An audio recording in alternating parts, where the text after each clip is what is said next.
피해 금액으로는 가장 큰 최고액. 규모였습니다. 최고액이었습니다. 그래서 전화를 끊자 할머니가 바닥에 털썩 주저앉아서 통곡을 한 거 아닙니까? 자기 딸 죽는다고. 설마 우리가 그런 거에 당할까? 이랬다가도 당하는 거예요.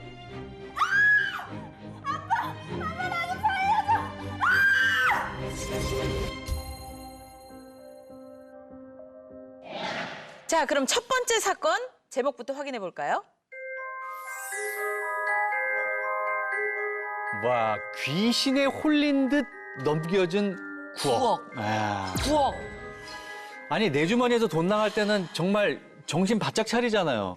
근데 어떻게 이 9억이라는 큰 돈이 귀신에 홀린 듯 그냥 나가버린 거잖아요. 예. 9억 원이면 정말 상당히 큰 액수지 않습니까? 그쵸. 아니, 소장님 생각해 보세요. 제가 예를 들어서 소장님한테 9만 원을 드려야 돼요. 9만 원. 9만 원. 그러면 이게 9장인지 8장인지 10장인지 한 5번은 세볼 거예요. 맞아요. 한 장 더 하나, 둘, 셋, 주시면 안 넷. 됩니다. 그리고 9만 원을 제가 인터넷 뱅킹이나 폰 뱅킹으로 찍어도 공이 4개가 맞는지 3개 찍었는지 5개 찍었는지 확인을 하거든요. 그렇죠. 근데 9억이 웬 말입니까?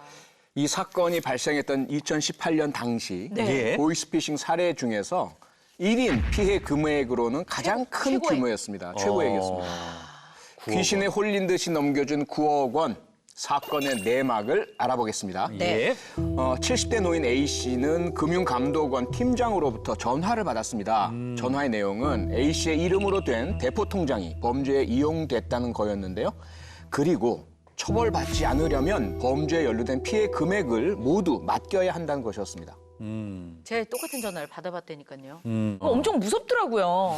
근데 뭐 피해금을 맡겨야 된다고 내가 처벌을 면하려면 그렇잖아요? 난 그 정도는 아니긴 했는데 네. 피해금 뭐 이런 거는 얘기는 없었거든요. 예, 예. 아 근데 그거 들으면 당황해요. 당황해서 손이 부들부들 떨려. 맡길 것 같기는 해요. 그러니까요. 그렇죠. 네. A씨 역시 자신도 모르는 사이에 범죄에 연루됐다라는 말을 들으니까 심적 부담이 아주 크게 다가왔습니다. 네. 그래서 금융감독원 팀장의 말에 따라서 이틀에 걸쳐서 3개 금융기관, 5개 지점을 방문해서요. 자신의 정기예금 그리고 보험 모두 해지했습니다. 이때 해지한 금액이 모두 9억 원이었습니다. 아, 근데 이게 의심을 조금이라도 안 했을까? 하지. 아니 왜냐면요. 근데 9억은 너무 큰 돈이잖아요. 그러니까 네. 갑자기 뭐 여기 거 꺼내고 여기 해제하고 이러시면 요즘 그런 게 다 연계가 돼가지고 갑자기 이러시면 다 좀 의심하고서 이렇게 좀 알아보고 난 다음에 이렇게 해주지 않나요? 물론 당연히 의심을 했죠. 네. 그래서 은행 창구 직원이 물어봤습니다. A씨에게 네, 무슨 이 돈 일이냐고. 어디에 쓰시려고 해지하십니까? 이렇게 물어봤어요. 그럼 뭐 어디다 쓸 거다 이런 전화가 왔다라고만 얘기했어도 괜찮았을 텐데 아무 얘기를 안 하신 거예요, 그러면? 아무 얘기를 안 하진 않으셨습니다. 네. A씨가 뭐라고 하셨냐 하면요. 네. 친척에게 사업 자금을 보낸다 이렇게 말을 했다고. 다르게 얘기를 하셨구나, 그러니까. 근데 왜 그랬지? 그럼 그냥 그게 연루돼서 내가 지금 뭐 좀 곤란한 일을 겪고 있다라고만 말씀하셨어도 그걸 왜 말씀을 못 하셨을까요? 바로 그것도 네. 보이스피싱 사기범의 수법이었습니다. 아, 그렇게 얘기하라고 했나 보다. 그렇습니다. 예, A씨에게 만약에 은행 창구에서 물어온다면 자금의 사용 목적을 친척에게 사업 자금으로 보낸다라고 대답하라고 미리 지시를 했었던 거죠. 돈을 보냈단 말이에요? 그러면 그걸 다시 찾을 수 있는 방법은 없을까요?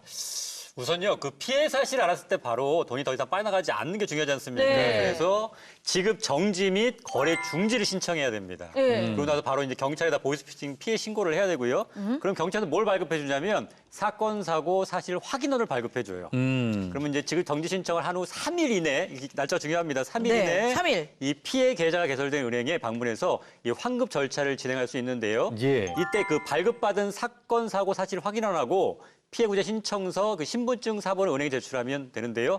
이 피해 금액이 환급되기까지는 보통은 좀 시간이 걸려요. 2, 3개월 정도 시간이 2, 소요된다고 3개월. 그리고 또 받을 수만 있다면. 내 말이. 네. 예. 아니 그래서 이게 요즘 하도 심각하니까 이제 금융권에서는 그 뭐죠 뭐 지연 인출 이지연 말고 지연 인출 인출. 제도가 운영이 되고 있는데, 네. 그러니까 30분 있다가 가는 거죠 돈이. 맞습니다. 네, 그런 게 있던데요. 이게 뭐 30분 지연 인출 제도인데요. 그러니까 일에 100만 원 이상 현금 입금된 경우에 대해서 카드 등으로 이제 자동화 기기에서 출금하거나 이체할 경우 30분간 출금 이체를 지연시키는 거예요. 그러니까 30분 있다가 출금하거나 묶여 있는 거죠. 할 수 네. 있는 거고요.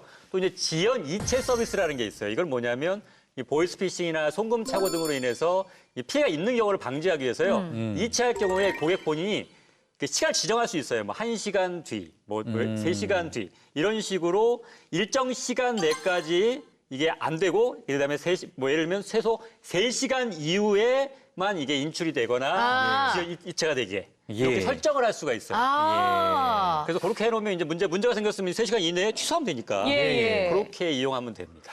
근데요, 이 좋은 30분 지연 인출 제도를 우리 이기동 대표님께서 제안을 하셨다고요? 네, 맞습니다. 사기범들이 대부분 30분 안에 큰 돈을 빼간다는 것을 이제 인지를 해서 예. 30분 안에 큰 돈을 인출을 못 하도록 제가 금감원 이제 토론회 때 예. 이렇게 제안을 드렸고요. 이것이 시행되면서 이제 파밍이라든지 뭐 자녀가 납치되었다.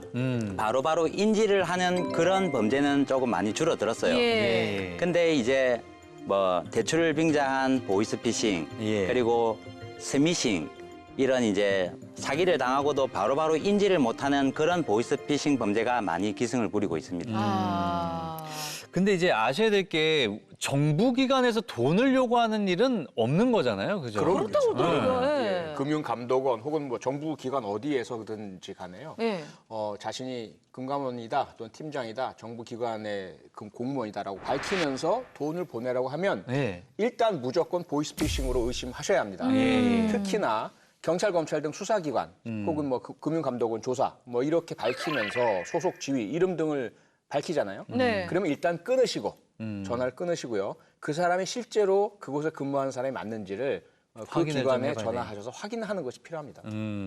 알겠습니다. 자, 이 당황스러운 전화를 아마 받아보신 분들이 많으실 거고 여러 생각이 아마 드셨을 텐데 일단은 끊는 것이 예, 또 차단할 수 있는 첫 번째 방법인 것 같습니다.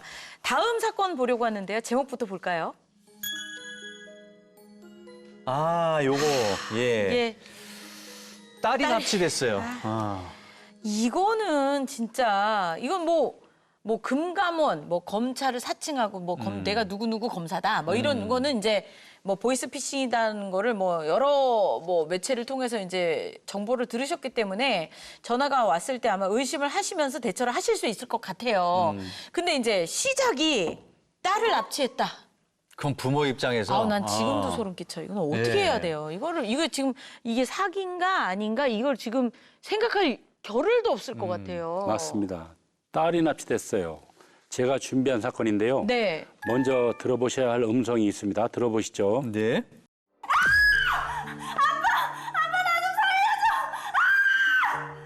내가 지금부터 하는 얘기 잘 들어요.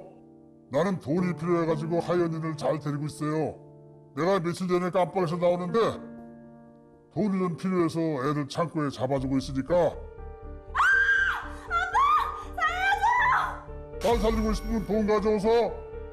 아, 이게 분명 연출된 통화일 거란 말이죠. 그죠? 예. 근데도 일단 비명 소리를 들으니까 부모의 입장에서는 이게 뭐야? 이게 내 딸의 목소리인지 아닌지도 생각이 안 들어버리는 무슨 거지. 생각이 들어요 저기서. 네. 이게 너무너무 순간 당황스럽죠. 당황하니까 무슨 이게 뭔지 무슨 말인지도 못 알아들어요 처음에는. 이거는 그냥 뭐 내가 뭐 하면 돼요. 그러니까 바로 나갈 것 같은데요 그냥 말이. 예. 그렇죠. 그러니까 뭘 어떻게 하면 됩니까? 그렇죠. 네. 자식은 부모에게 목숨과도 같은 존재인데 예. 부모의 이런 마음을 악용한 보이스피싱도 급증하고 있습니다. 바로 납치 보이스피싱인데요. 네. 작년 12월 14일 정읍경찰서에 한 통의 전화가 걸려옵니다. 네. 예. 여보세요. 경찰서죠? 저 택시기사인데요. 방금 연세가 많으신 노부부를 버스터미널 부근에 내려드렸는데 계속 휴대전화로 통화하시면서 안절부절 못하시는 모습이 수상해서 신고합니다. 그러니까 이제 노부부가 예. 터미널 근처에서 막 안절부절 못하면서 막 쩔쩔매면서 통화를 하고 계신다. 네. 그러니까 이거는 좀 상황이 이상한 거죠, 그렇죠? 그렇죠. 그래서 이제 경찰도 수상히 여겨서 관할 지구대로 연락을 했습니다. 예. 그래서 역전지구대 경찰들을 곧바로 버스터미널로 출동시켜서 두 사람을 수소문해 봤습니다. 네. 예. 근데 그게 그 버스 터미널이면 굉장히 사람이 많잖아요. 그 노부부를 쉽게 찾을 수 있을까요? 그러니까 뭐 도시가 좀 소도시이기는 해도 해도, 어쨌거나 워낙 오고 가는 사람이 많을 텐데. 경찰들은 그 지역을 구석구석 많이 알기 때문에 네. 감을 잘 잡죠. 그러다 아. 보니까 택시 기사 신고대로 그 골목을 막 구석구석 돌다 보니까 그 당사자들로 추정되는 할머니와 그 할아버지를 찾았습니다. 네. 오, 다행이네요. 다행이다. 그런데 이 부부가 경찰이 다가가니까 슬금슬금 몸을 피하는 거예요. 어? 그러니까 더 빨리 감을 잡았죠. 아, 예. 그러니까 감은 잡았는데 왜 피하셨지? 그러니까. 혹시 뭐 이미 뭐 예를 들어서 그 보이스피싱 한 사람들이 쳐다보고 있다고 생각하셨나? 그러니까 경찰하고 가까이 있으면 안 된다고 생각하셨나? 그러니까 그분들은 피해자인 거라고 생각해서 신고를 한 거잖아요. 그죠? 노부부를 그치. 피해자라고 네. 생각해서. 네. 뭔가 수상하죠. 예. 근데 이 노부부 더 수상했던 건 경찰에 말을 붙였는데도 대꾸조차 하지 않고 막 시선을 피하는 거예요. 네. 그 와중에도 누군가와 계속 통화를 하고 있었고요. 네. 통화를 하다가도 저기요 이러면 네, 해요. 이렇게 잠깐만요. 예. 네, 이렇게 하지. 예. 이렇게 반응을 보이는데 이게 지금 아무 대답도 안 하고 계속 그러고 피하고. 있다는 거는 일반적이진 않다. 이상한 그죠? 거지. 예. 그렇죠. 네. 경찰도 노부부의 반응에 보이스 피싱을 직감했죠. 그래서 할머니 소리던 휴대전화를 강제로 뺏었어요. 예. 그래서 확인해 보니까 1시간 가까이나 누구와 통화 중이었어요. 그래서 전화를 끊자 할머니가 바닥에 털썩 주저앉아서 통곡을 한 거 아닙니까? 자기 딸 죽는다고. 아, 자기 딸 죽는다고. 아, 예, 예. 그러니까 계속 협박을 받고 계셨었나 봐요. 그렇죠. 절대 경찰을 부르면 안 된다. 네, 그러니까. 근데 경찰이 왔잖아요. 네. 할아버지는 품속에 5천만 원을 꼭 아는 채 안절부절하고 보이스 피싱 사기범들은 전화로 딸이 납치됐으니 딸을 구하고 싶으면 돈을 가지고 나오라고 한 거죠. 경찰 만나면 안 된다고 했는데 그냥 와가지고 옆에 오니까 정말 가까이 와, 오지 말라는 거죠. 내 딸이 위험하다고 큰일 생각하시니까. 났다 생각하고서 그냥 피하는 거지. 진짜. 그러니까. 그렇죠. 그래서 보이스 피싱범을 확인한 경찰은 이들 노부부에게 딸에게 전화를 걸어서 납치되지 않고 무사한 사실을 확인시켜줬는데요. 네. 예, 예. 그래도 이 노부부는 믿지를 않고 딸을 찾으러 간다면서 현장을 자꾸 떠나려고 그랬죠. 아니 근데 딸이 무사한 거를 확인을 해드렸잖아요. 믿지 못한 거죠. 보이스 피싱 사기범들이 우리가 앞서 음성을 들은 것처럼 악 하고 딸의 비명 소리를 들려줬잖아요. 급박한 상황에서 딸의 목소리가 철석같이 믿은 부부는 딸과 통화를 했음에도 우리 딸의 목소리가 아닌 것 같다 하면서 절대 말을 믿지 못한 거죠. 워낙 그게 컸던 거예요. 예, 충격이. 그렇죠. 그 비명 지르던 소리가 너무 이게 뇌리에 그리고 확 내 박혀버린 거야. 딸이라고 그냥 갑자기 확신을- 믿어버리신 예. 거지. 그러니까 이게 보이스피싱이라는 상상을 하지 못하신 것 같아. 네. 그죠? 전혀. 예, 맞습니다. 그래서 현장에 있던 경위는 다시 딸에게 영상 통화를 요청해서 사무실에서 일하고 있는 모습을 보여주면서 노부부에게 대화를 시켰고 예. 그제서야 노부부는 이제 안정을 찾았습니다. 그러니까 끝까지 마무리까지 너무 이제 경찰분들이 수고를 해주셨는데 솔직히 이렇게 해서 상황 정리가 안 됐으면 그 품속에 있던 5천만 원은 그냥 한순간에 갔죠. 고스란히 그냥 그 사람들 몫이 될 뻔했어요. 네네. 무섭다. 예. 이게 진짜 수법이 나날이 지난다는 얘기가 참 이런 얘기인 것 같은데 근래 들어서는 이제 문자로 엄마 나 핸드폰 고장 났어 나한테 돈 좀 보내줘 뭐 이런 것도 또 생겼다고 하더라고요. 그러니까 이게 따로 있나 봐 이런 거를 또 이런 요렇게 하면 될 것 같다 이렇게 아니, 계획 짜시는 분이. 저 범죄는 저희 집은 절대 당하지 않아요. 왜요? 예. 저희 애들은 존댓말을 쓰거든. 아. 네. 엄마 나 핸드폰 고장 났어 이렇게 반말을 안 한단 말이야. 이건 우리 딸 아니구나. 너 우리 딸 아니지 왜 반말이야 이렇게 보내야 되는 거네 그러면. 저희는 실제로 그랬어요. 문자가 왔는데 이거는 우리 딸이 아니라고. 아니다, 말투가. 예. 네. 이기동 대표님께서 말씀도 해주셨지만 대표님께서는 직접 이 뭐라 그럴까 보이스피싱 조직에 몸담으셨다고요? 네, 맞습니다. 보이스피싱 조직에는 예. 5개 조직이 있습니다. 예. 이제 콜센터를 차려놓고 해외에 있는 총책들과 한국의 총책들이 공유를 해서 전화 발신 조작을 해서 모든 보이스피싱의 총지를 내리는 총책. 네. 그리고 국세청입니다. 경찰청입니다. 자녀가 납치되었습니다. 이런 범죄가 기승을 부리는 것은 다 이제 연구원 팀 머리에서 나오는 거예요. 연구원이 있어요. 네, 브레인. 자기들도 연구를 해야 이 보이스피싱 범죄가 이 범죄자들은 일입니다, 일. 예. 예. 일을 하기 위해선 연구를 해야 됩니다. 예. 예.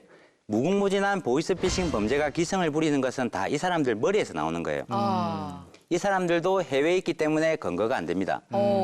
세 번째, 한국에 내려와 있는 보이스피싱 이제 조직 중에 최고 총괄하는 팀입니다. 인출책. 왜? 모든 범죄는 수익을 목적으로 하는 거예요. 예. 돈이 오고 가는 것을 이제 믿는 사람한테 시키는 거예요. 그렇기 때문에 이제 인출책이 있고 다음에 모든 금융범죄의 인출 도구로 사용돼가는 대포 통장, 네. 예, 통장 관리책, 그리고 개인정보 빼내는 팀, 이 5개 조직이 공유를 하면 이제 엄청난 피해가 발생을 하는 겁니다. 말씀하신 대로 진짜 이거는 조직 거의 시스템이 돼 있는 건데. 네네. 그 연구까지 하는 팀까지 있다 그러면은 이건 뭐 어떻게 감당합니까? 아니 그렇게 조직화되어 있기 때문에 네. 설마 우리가 그런 거에 당할까? 이랬다가도 당하는 거예요. 워낙 체계적으로 잘 돼 있으니까. 준비가 잘 돼 있는 거예요, 그렇죠? 네, 그래서 보이스피싱 예방을 위해서 몇 가지 보이스피싱의 그 유형을 좀 알아보고요. 네. 그리고 이기동 대표님과 예방법에 대해서 좀 알아보려고 합니다. 첫 번째 유형은 바로 이겁니다. 설마 네. 내가 당할 줄 몰랐던. 네, 문자 내용이 나와 있잖아요. 예. 이게 바로 메신저 피싱입니다. 사진도 함께 떠 있는데요. 문자가 오는 거예요, 그렇죠? 삼촌. 메시지가. 많이 바쁘신가요?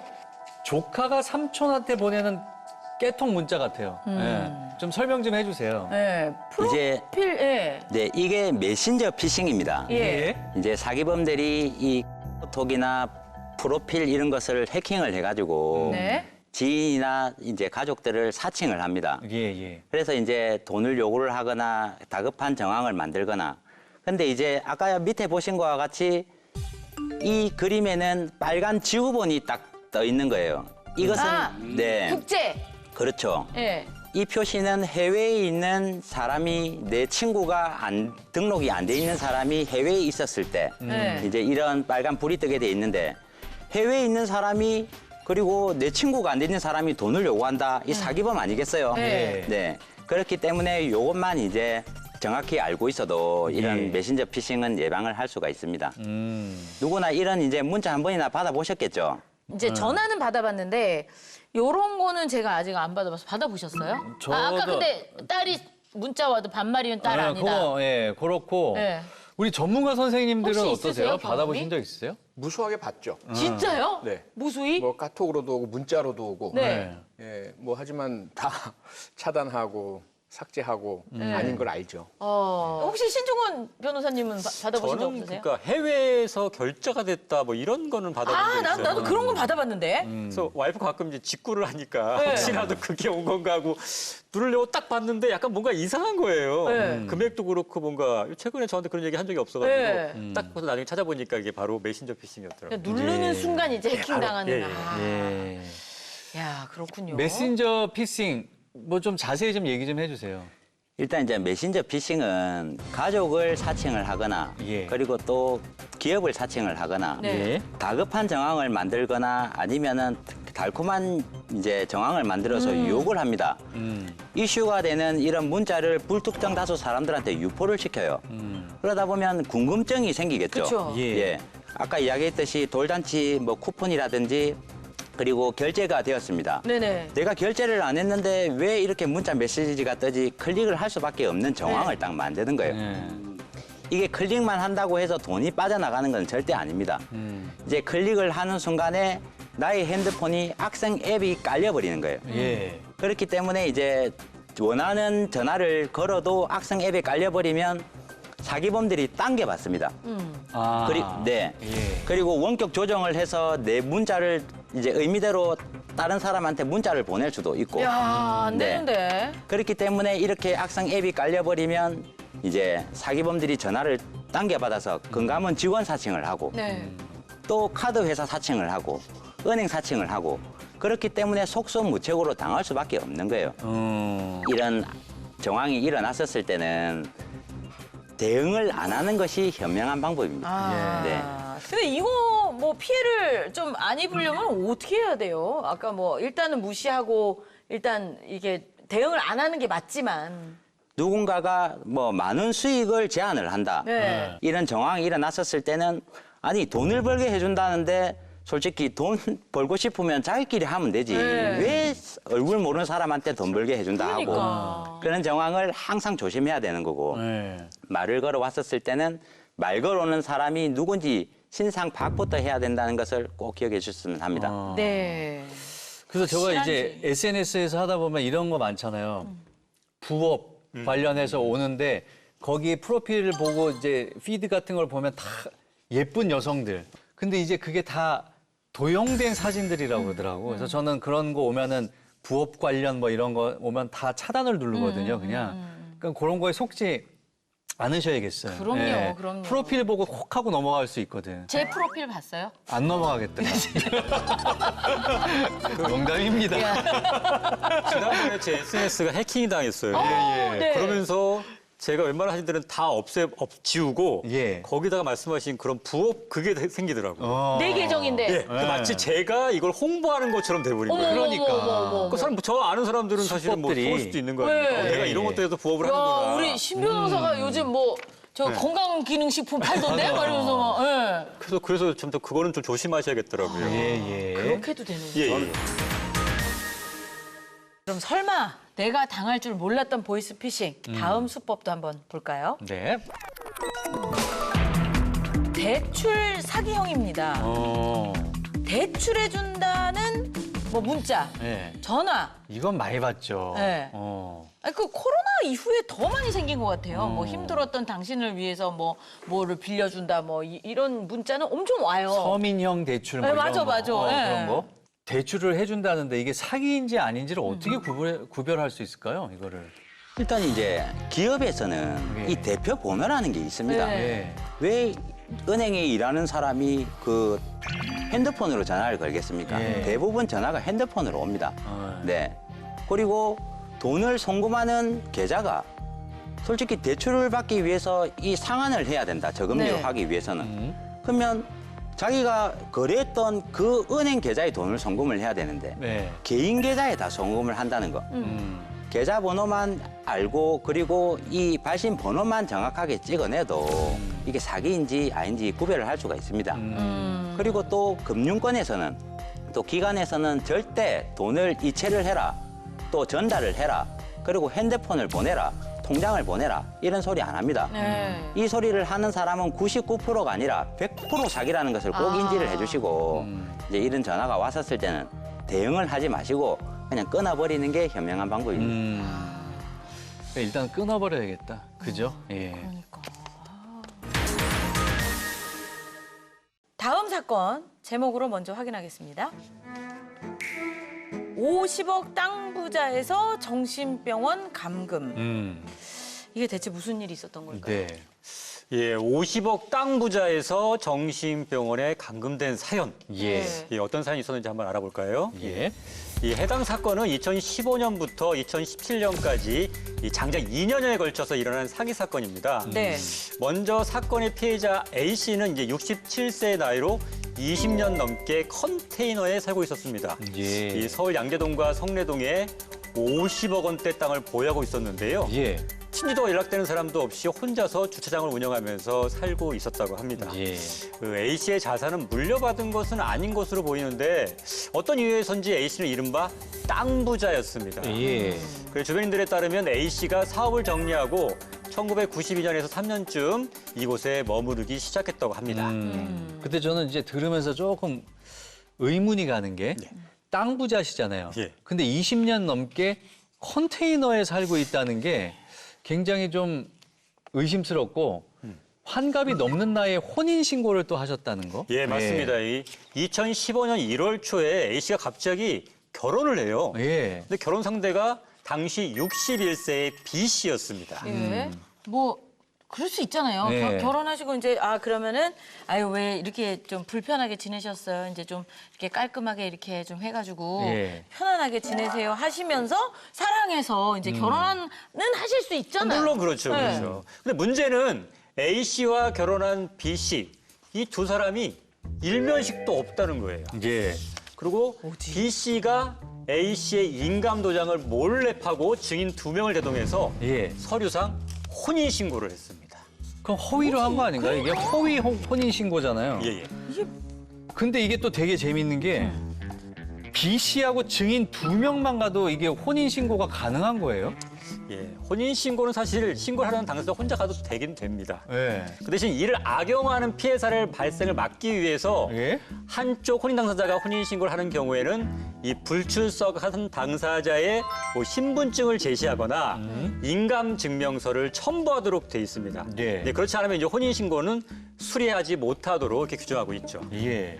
구구절절 사연도 있고 뭐 증인들의 전화번호도 적었고 뭐 그러면 뭐 사실은 뭐 그런 케이스가 없는 건 아니니까 예. 의심할 만한 상황은 아니었었을 것 같아요. 그 상황은. 예. 그러니까 그걸 접수를 받는 분들도 그랬을 거고. 예. 근데 이제 문제는 주인공 A 씨가 갑자기 느닷없이 부인이 생긴 거 아닙니까? 그렇습니다. 예. 네. 좀 더 구체적으로 말씀드리자면 A 씨에게 이제 법적으로 대리할 사람, 법적 대리인이 생기게 된 거죠. 예. 그 B 씨는 왜 일면식도 없는 사람하고 혼인 신고를 한 거예요? 예.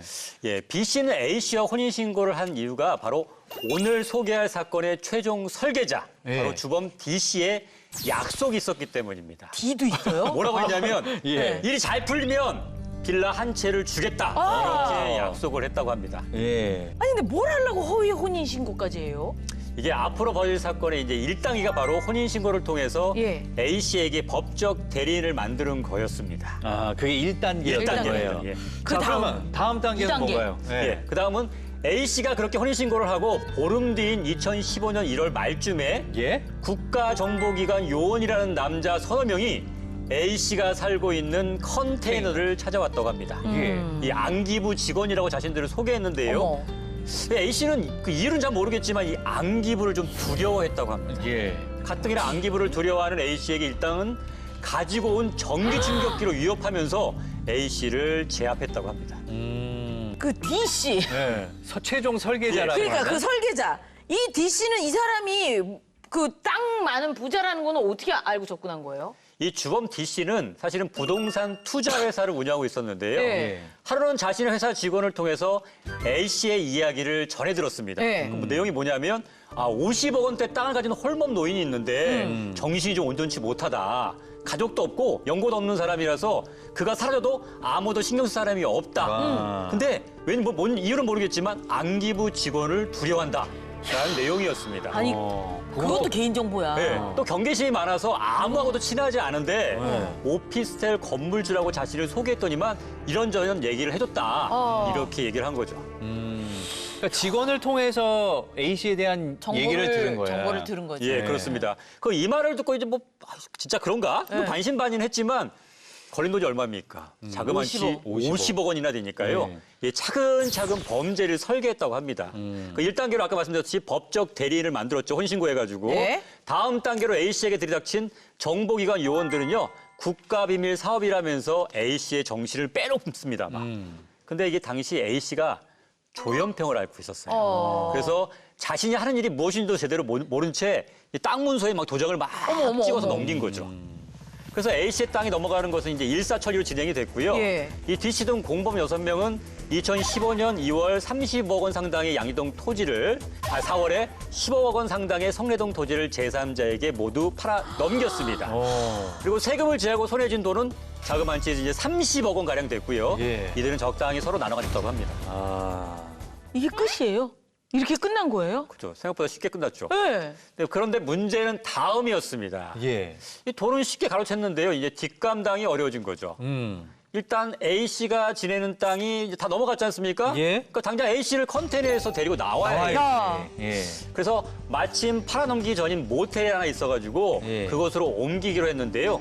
이때도 A 씨의 손을 묶어서 차에 태워서 충북의 한 모텔로 데려갔고요. 그때부터 감금 생활이 시작됐다고 합니다. 아니 근데 보통 이제 사기를 치고 이제 자기네들의 목적을 달성하면 예, 예. 피해자를 내버려두고 버리는 게 보통 그렇게 하잖아요. 그리고 그렇죠. 안 만나고 싶을 거 아니에요. 그렇죠. 근데 버리지 않고 계속 끌고 다닌 거잖아요. 왜 그죠? 그런 거야? 네.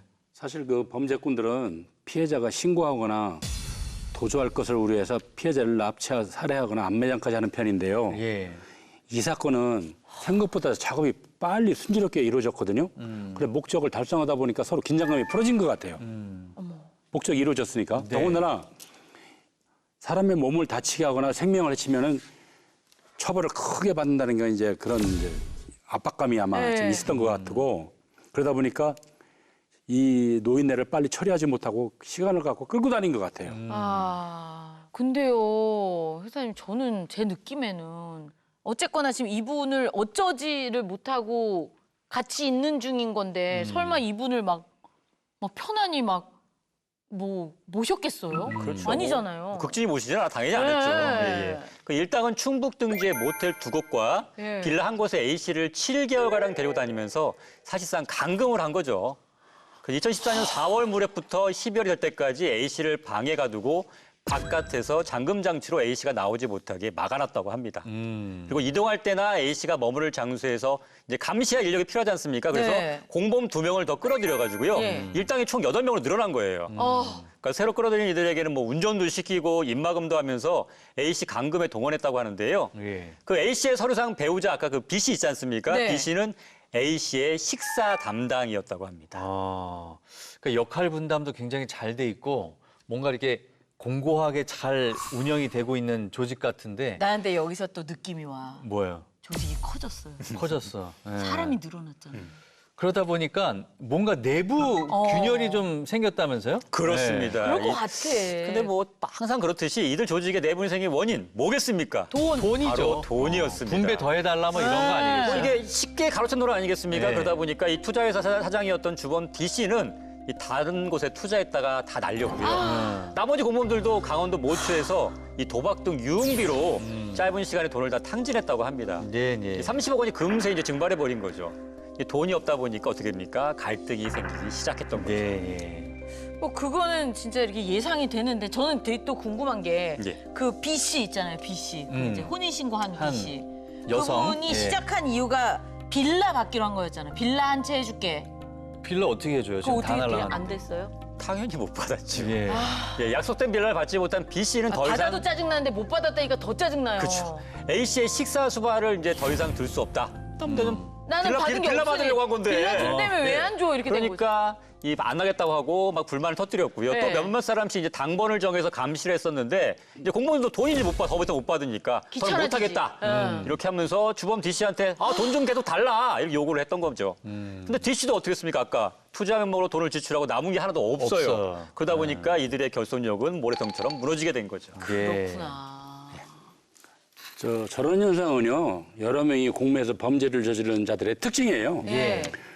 우리 강력반 형사들이 제일 좋아하는 게 떼강도거든요. 떼강도는 왜냐면 왜요?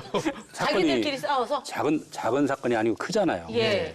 강력반에서 작은 사건 잘 안 하거든요. 네. 그래서 사건이 크고 그 피해자가 또 엄청 많아요. 그리고 범죄자도 많고. 예. 그래서 처음에 걔네들이 굉장히 단결이 잘 될 것 같은데요. 예. 막상 잡아와 보면요. 안 돼. 모래알이에요. 모래알. 서로 미루고 책임 전가하고 안 했다라고. 그러다 보니까 자기들끼리도 흩어져요. 흩어지다 보니까 그걸 이제 우리 형사들이 쫓기 시작하는데 애들이 잠이 옵니까?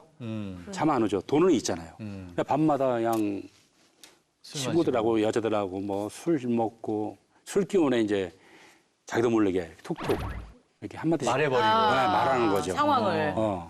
이건 뭐 내가 어떡하지? 그냥 겁먹고. 그러다 보니까 일부 초짜들은 거기 꼈다가 혼자 사는 사람들도 있어요. 도저히 못 견디겠어요. 그냥 혼자 살기만 해 자수하는 사람도 있어요. 범죄자들은요 절대 서로 양보 안 해요. 단결도 안 되고. 그 늑대나 호랑이 앞에다 고기 던져줘봐요. 양보합니까? 서로 더 뜯어먹을 날 똑같아요. 걔들 심리가. 예. 그러면 이제 또 궁금한 건 A 씨는 그나마 좀 돌봐줬었잖아요. 식사 담당도 있었고. A 씨는 어떻게 됐나요? 그러면? 예, 뭐 더 이상 시간 끌 수 없어서 D 씨가 생각 끝에 해낸 결론이 뭐냐면 예. 이 서류상 배우자가 있지 않습니까? B 씨, 예. 이 법적 보호자로 내세워서 A 씨를 정신병원에 입원시키는 것이죠.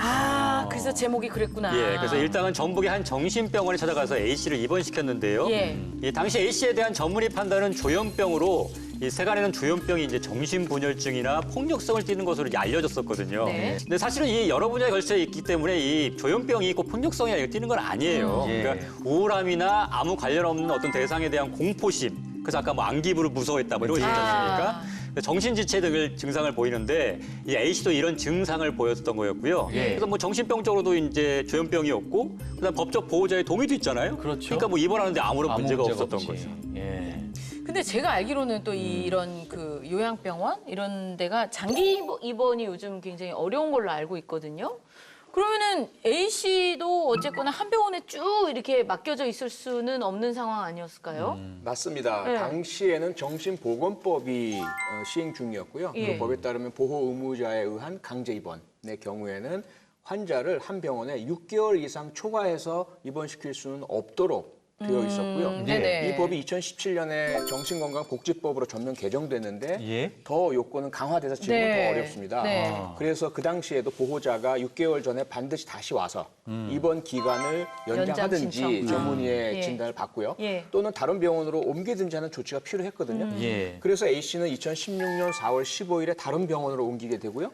그리고 다시 6개월 뒤 2016년 10월에는 처음 입원했던 병원으로 다시 좀 되돌아왔던 겁니다. 좋아. 예, 그리고 다시 이제 6개월이 지난 2017년 4월 무렵에 이제 A 씨가 병원을 이제 옮겨야 다 되지 않습니까? 네. 그 시점이 돼서 이제 법적 보호자였던 B 씨가 병원에 등장하던 날, 예. 바로 서울지방경찰청 방역수사대 경찰관들이 그 자리를 들이닥친 거죠. 아이고, 그거는 잘 된 일이네요. 그죠? 근데 어떻게 알았을까? 아니, 근데 컨테이너에서 오랫동안 혼자 살았는데 어떻게 이 피해 사실을 알 수 그러게 있었던 누가 거죠? 누가 알려서 경찰분들이 예, 그게 바로 이제 2017년 3월 무렵에 경찰이 어떤 첩보를 입수하게 됩니다. 어떤 내용이냐면 이 정신이 온전치 않았지만 땅에 대한 집착 하나는 아주 대단했던 홀몸 노인이 있었는데 요즘 모습이 보이지 않는다. 아, 그와 더불어서 그 노인이 보이지 않는데 갑자기 그 살던 곳에 공사가 진행되고 예. 건물이 들어서 사람들이 입주했다. 이런 말이 경찰의 귀에 들어온 겁니다. 경찰은 수사에 착수했고요.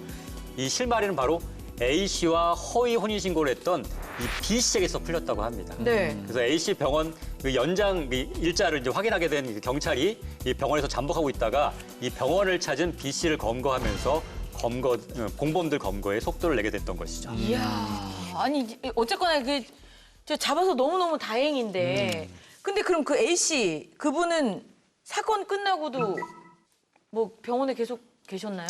예, 안타깝게도 그렇습니다. 이제 갈 곳도 A 씨를 보호할 사람도 이제 마땅치 않지 뭐 않습니까? 돈하고 땅하고. 그래서 일단 경찰 측은 즉시 A 씨의 법적 보호자를 가짜 배우자이자 사건의 공범인 B 씨에서 네. A 씨를 거주를 담당하던 지방자치단체의 장으로 이제 변경을 했습니다. 네네. 하지만 모든 재산을 잃은 A 씨는 보호자도 집도 생활비도 아무 남은 게 없지 않습니까? 아주 안타까운 상황에 처하게 어떻게 된 해야 거죠. 돼? 병원은 또 어떻게? 어쨌든 그럼 사기로 전 재산을 날린 건데 예. 이런 경우에 이렇게 되찾을 수 있는 법적인 뭐 방법이 없을까요? 좀 어려울 것 같은데요. 이제 일당이 가로채간 돈 이미 수년 전에 여러 사람을 거쳐가지고 이제 거래가 다 완료된 상황이지 않습니까? 네. 이제 모르고 한 거래 같은 경우에 이제 선의의 거래라면 이제 환수가 어려운 상황입니다.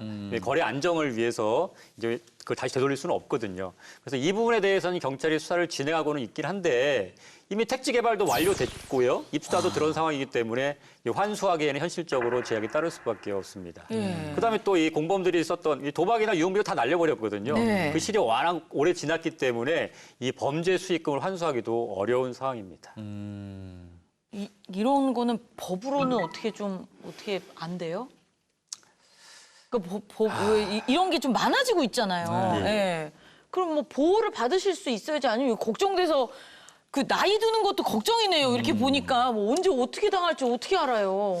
특히나 이분 같은 경우에는 사실 정신도 온전치 못했지 않습니까? 예. 그래서 이런 경우에 사실은 이분들을 보호해 줄 사람이 필요해요. 그게 바로 후견. 청년 후견. 예, 예. 그래서 질병이라든가 아니면은 뭐 장애라든가 이런 것 때문에 이제 본인이 모든 걸 할 수 없는 능력 못 얻는 분들을 위해서 네. 이제 법원이나 아니면 계약을 통해서 이런 후견인을 지정해 주는 거죠. 네. 그러면 이제 이 모든 뭐 재산 활동이라든가 경제 활동 그다음에 모든 활동이 이 후견인을 통해서 이루어지기 때문에 이런 사기 범행을 해서 예방할 수가 있게 되는 거죠. 법적으로 이제 적극적으로 개입을 하는 거네요. 그래서 보호를 해주는 그런 의미인 거죠. 예, 그래서 이제 만약에 근데 또 이런 게 있어요. 이제 후견을 하려고 하는데 후견인을 정해야 되는데 가족 간에 막 분쟁, 막 서로 그러게 맞겠다거나 말이에요. 아니면 이런 경우 있거든요. 예. 그럼 사실은 누구 한쪽을 했다가 하면 또 싸움밖에 안 나요. 예. 그래서 이럴 때 마련된 게 뭐냐면 전문가 후견인 제도. 예. 예를 들면 전문가한테 후견인을 맡겨서 이 사람이 제대로 이제 공평하게 이제 재산 관계라든가 이런 것들 관리하고 좀 보호할 수 있게 이렇게 만들어 놓은 제도입니다. 예. 자, 오늘도 사기 유형들에 대해서 좀 알아봤는데 오늘 전문가분들이 굉장히 많은 말씀 해주셨잖아요. 네. 우리 시니어분들 그걸 좀 참고하셔서 좀 예방을 하셨으면 좋겠어요. 네. 예. 대처도 중요하지만 예방은 더 중요한 것 같습니다. 네네. 딱 지키시고 용기 근력 키우셔서 네. 네, 흔들리지 않는 네, 그런 사람이 됐으면 좋겠습니다. 네. 저희는 다음 시간에 또 다른 유형의 사기 사건들 또 그것에 대한 대처법 가지고 여러분 찾아뵙겠습니다. 고맙습니다.